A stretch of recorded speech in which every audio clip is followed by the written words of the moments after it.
Hello friends, অন্তিম পালের ছাদ বাগানে আপনাদের সবাইকে স্বাগত। আর আজকের ভিডিওটা আমি নিচের থেকেই শুরু করলাম, কারণ এই দেখুন ওপরের সব ফুলগুলোই কিন্তু মোটামুটি নিচে চলে এসেছে, মানে বেশিরভাগটাই চলে এসেছে আর অল্প কিছুই ওপরে আছে।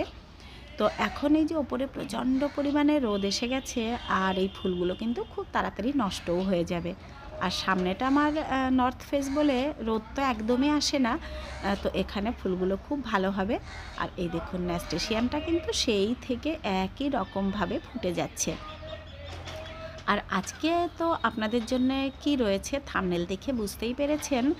আসলে আমাদের সবার পক্ষে কিন্তু অনেক খরচা করে বাগান করা হয়তো সম্ভব হয় না, নাও হতে পারে। তো সবাই যাতে খুব সুন্দর কোয়ালিটির বাগান করতে পারেন, মানে ভীষণ সুন্দর বাগান করতে পারেন, সেটা একেবারে মিনিমাম খরচায়, কম খরচায়, খরচার বাগান থেকে সেই বাগানও কোনো অংশে কম হবে না, বরং আরও ভালো হবে। তো সেই রকম বাগান আমরা কি করে করতে পারি একেবারে মিনিমাম খরচায় বা কম খরচায়, চলুন সেটা দেখে নিই। আর এই দেখুন এই গোলাপটা একেবারে মন ভরানো, মানে মন ভরানোই ভীষণ সুন্দর কালার আর বাঁধন, আর থোকায় থোকায় ফুটছে, খুব ভালো গাছটা। আর আজকের টপিকটা আমি আজকে সবজি নিয়েই দেখাবো, সবজিগুলোই আপনাদের সামনে প্রেজেন্ট করব, কিন্তু এইভাবে কিন্তু আমরা ফুলেরও বিভিন্ন চারা কালেকশান, বীজ কালেকশান এরকম করতে পারি। সেটা ফুল গাছে কিভাবে করব সেটাও কিন্তু আমি অনেকবারই আপনাদের সামনে দেখিয়েছি, যে দামি দামি ফুলের চারাও কি করে আমরা বাগানেই রেখে দিতে পারি। আর এইদিকে আমার অ্যান্টেনিয়াম দুটো ভীষণ সুন্দর কালার হয়েছে। আসলে এনেছিলাম 4টে, তো পাখিতে 2টো নষ্ট করে দিয়েছিল আর 2টোই রয়েছে। এতদিনে অ্যান্টেনিয়ামগুলো ভীষণ ভালো হচ্ছে। আর এইখানে এই দেখুন অন্তিমে যে এনেছিল মায়া গাদা কিন্তু সত্যিই আমাদের মায়ায় জড়িয়েছে, এত ফুটেছে, এত সুন্দর হয়েছে, গাছ ভর্তি একেবারে ফুল হয়েছে। আর এবারে মনের মতো হলো না আমার পিটুনিয়াটা, ওই যে একই কালার দিয়ে দিয়েছি প্রচুর পরিমাণে, সেরকম কালারের কিন্তু ভ্যারাইটি হলো না। যেটা আমার প্রত্যেক বছর ভীষণ ভালো হয় পিটুনিয়া, এবারে কিন্তু অতটা ভালো হলো না। আর গোলাপগুলো এই যে দু চারটে ওই ফুটছে, এতটা তো ভালো হয়নি। তবে এই যে ঘরের সামনেটা একটু ফুল না থাকলে কি শীতকালে ভালো লাগে বলুন তো আর যত ফুলই আমরা করি না কেন, দেখবেন গাঁদাটা কিন্তু একটা আলাদাই জিনিস। গাঁদা না থাকলে বাগান কখনো ফোটে না। আর কিছুটা টব আমি প্রাচীরের ওপর দিয়েও রেখে দিয়েছি। আর স্ট্যান্ড গোলাপটাও খানিকটা এই যে ফুটছে, এই দেখুন এখানেও কিছুটা রেখেছি টব। তো ইনকাগুলো এবারে খুব একটা মনের মতো হয়নি, ওই মোটামুটি হয়েছে। আর এইদিকে বগনবেলিয়াগুলো বেশ ভালোই হচ্ছে। আর এগুলোতে তো তেমন কিছু আসলে যত্ন করিনি, আর তেমন কিছু যত্ন না করেও ফুল পাওয়া যায় এই যে বগনবেলিয়াতে।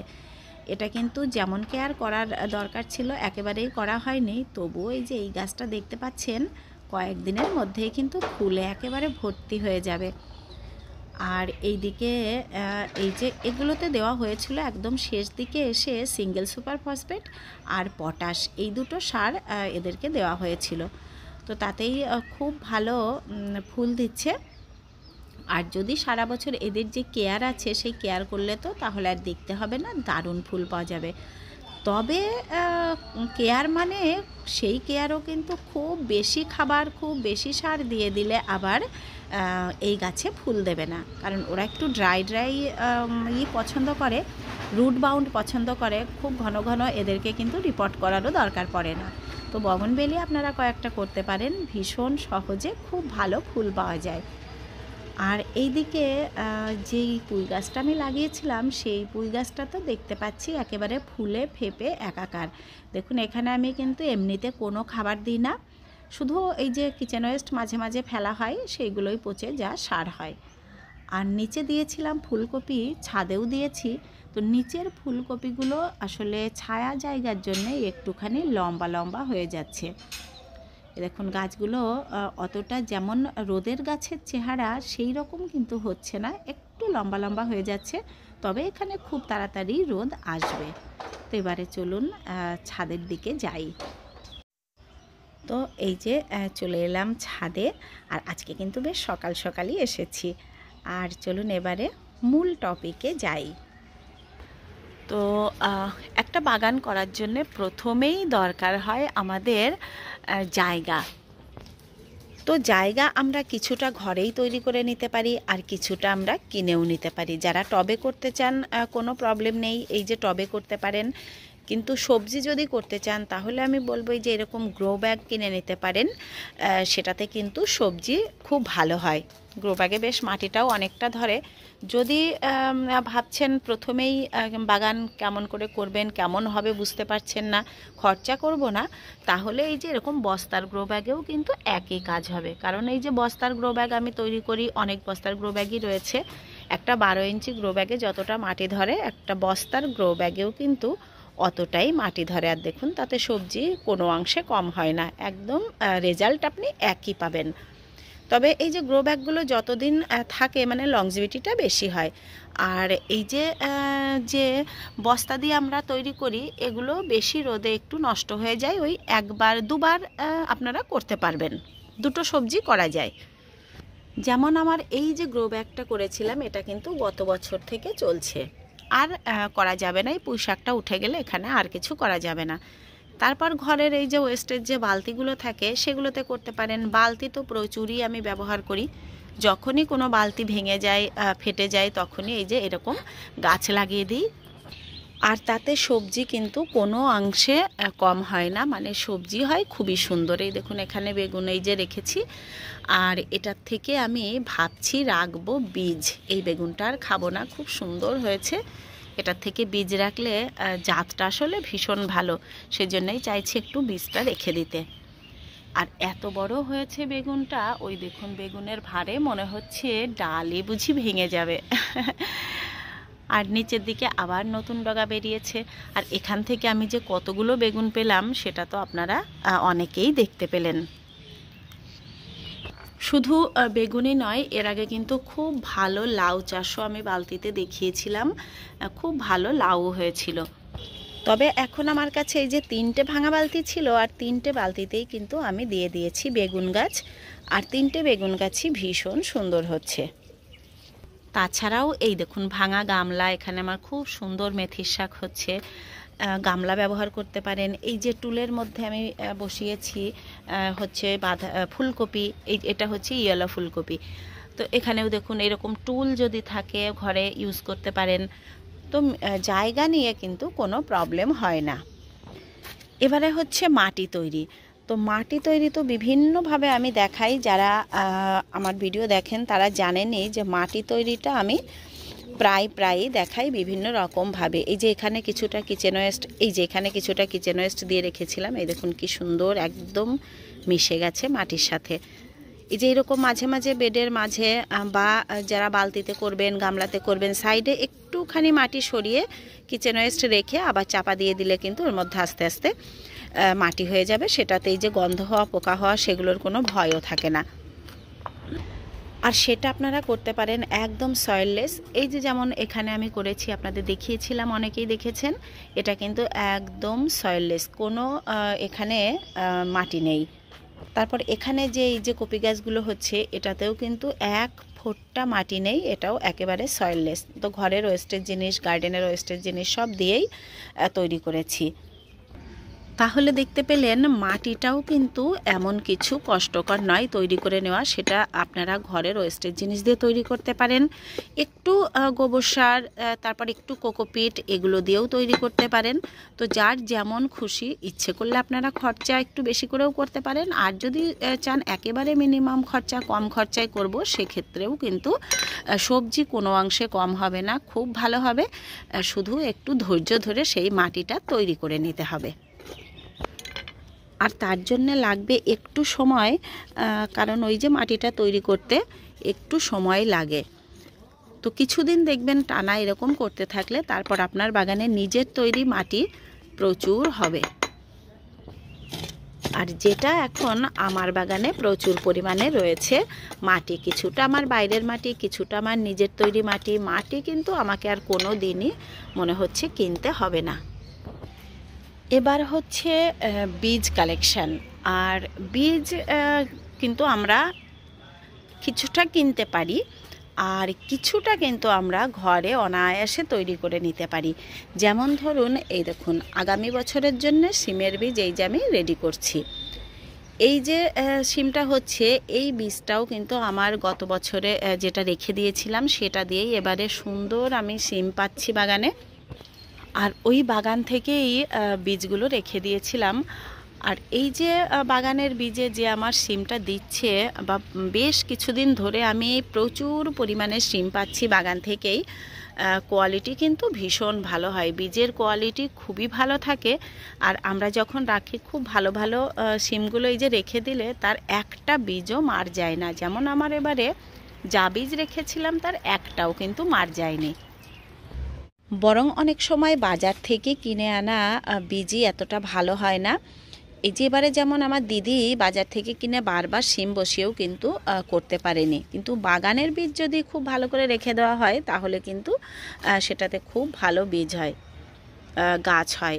আর এই দেখুন এখানে আবার কত সিম পড়ছে, এই যে ভেতরে প্রচুর পরিমাণে ফুল এসেছে, আবার কিন্তু এখান থেকে বেশ সিম পাবো।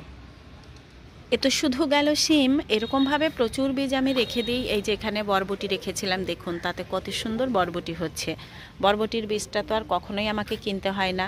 এই যে ভেন্ডির বীজ আমাকে কখনোই কিনতে হয় না। আর ভেন্ডি, তারপর পুঁই শাকের বীজ তো থাকেই, একবার যদি আপনার বাগানে আসে তাহলে আর কোনো চিন্তা নেই।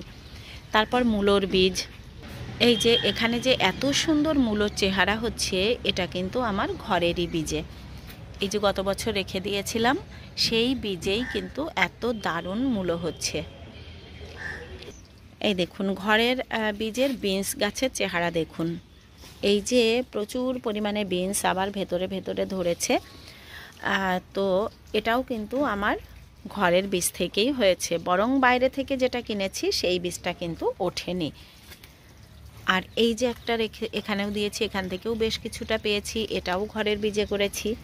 এবারে চেষ্টা করব পেঁয়াজের একটা দুটো ফুল রেখে পেঁয়াজের বীজ কালেক্ট করার, যেটা কখনো আমি রাখিনি আর এটা হবে নাকি জানিও না। তো এই যে পেঁয়াজের যে কলিগুলো হচ্ছে, এখান থেকে ফুল হবে, সেখান থেকে আশা করছি বীজ হবে। তো একটা দুটো রেখে ট্রাই করব যে হয় নাকি। এদিকে আমি জুকিনির বীজও রাখার চেষ্টা করছি। এই যে একটা জুকিনি রেখে দিয়েছি, আর জুকিনির বীজের কিন্তু দাম নেহাত কম নয়। এই যে একটা প্যাকেট 150 টাকা, তো কয়েকটা মাত্র বীজ থাকে। আর সেখান থেকে যে খুব ভালো জুকিনি সবসময়ই হয় সেটাও কিন্তু নয়। মটর শাকের বীজ আমি অলরেডি রেখে দিয়েছি, জানি না অতদিন থাকবে কিনা, কিন্তু আমি গ্রিন মটরটা খানিকটা আগামী বছরের জন্য রেখে দিয়েছি। এদিকে এই যে গোলমূলোর বীজ আমি শুরু করে দিয়েছি রাখার প্রসেসিং, মানে এটাই শুকিয়ে তারপরে বীজ হবে। তো খুব কম বীজই হয়েছে, তো যে কটা হয় সে কটাই রেখে দেব। এদিকে রেখে দিয়েছি পাকচইয়ের বীজ। যদিও পাকচই আমার খুব একটা পছন্দ নয়, তবে দেখতে যে মন ভোলানো সবজিটা, তো বাগানে থাকলে তো ভীষণ ভালো লাগে। তারপরে পাকচইয়ের ফুলটাও কিন্তু খুব সুন্দর হচ্ছে। এই যে ফুলটা একেবারে সর্ষে ফুলের মতো, বড়াও খাওয়া যায়। তবে দিদি একটু অন্যরকমভাবে রান্না করেছিল, আর ও কিন্তু বলল ভীষণ ভালো হয়েছিল সেভাবে। সেটাও একদিন করে দেখব, এই যে এখনও রয়েছে একটুখানি। তাহলেই দেখুন বীজের পেছনে কিন্তু আমাদের খুব একটা খরচা এখন হয় না। হ্যাঁ, সেটা কিছুদিন বাগান করার পর প্রথমবারে তো অবশ্যই আপনাকে কিনতে হবে।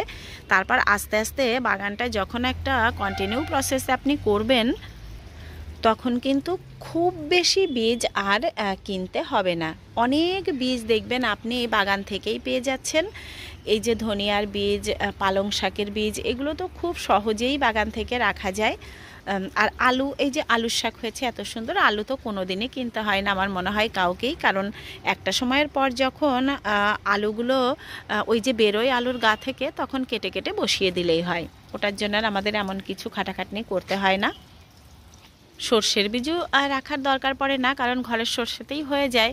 তবে এই যে আমার যখন এত সুন্দর বীজ হয়েই গেছে, তখন এটাও রেখে দেওয়া যাবে। তিনটে বাগানের প্রধান জিনিস কিন্তু আমাদের হয়ে গেছে, এই যে বলা হয়ে গেল, সেটা হচ্ছে মিডিয়া, একটা জায়গা আর একটা বীজ, সেটা কিন্তু খুব অল্প খরচেই আমরা কিছুটা বাগান থেকে, আর অবশ্যই কিছুটা তো আমাদের কিনতেই হবে, যেগুলো রাখা সম্ভব হয় না বাগানে। এবার হচ্ছে কীটনাশক। এই যে গাছগুলো যে দেবেন, পোকামাকড়ের আক্রমণ তো হতেই থাকে।